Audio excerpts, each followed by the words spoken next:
आपली संस्कृती, आपले संस्कार सदा राहू दे आपल्या सोबत.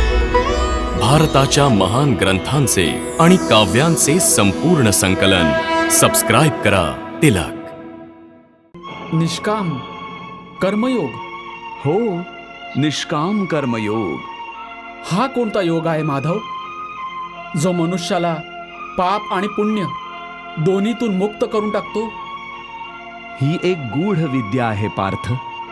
जो हिचं रहस्य समजून घेतो तो या जगात राहत असताना देखील, जगातील सर्व कर्म करत असताना देखील कर्मफळाच्या बंधनातून मुक्त राहतो. हे काहीतरी विलक्षणच सांगतोयस तू केशव. माझी बुद्धी अजूनपर्यंत यास ग्रहण नाही करू शकली. कारण तुझ्या बुद्धीवर अजूनपर्यंत आसक्तीचा पडदा पडलेला आहे. आणि जो निष्काम कर्मयोग मी सांगतो आहे त्याचा पायाच मुळी निरासक्त भावनेवर आधारलेला आहे. हे अर्जुना, हा निरासक्त योग समजून घेशील तर तुला जीवनात संपूर्ण शांती प्राप्त होईल. हे माधव, या योगाची साधना कशी करतात? या योगाचे नियम काय आहेत? त्याच्या साधनेकरता काही हजार वर्षांच्या तपश्चर्येची आवश्यकता नाही. त्याची साधना तर एका क्षणातच होऊन जाते. एका क्षणातच? हो, एका क्षणातच.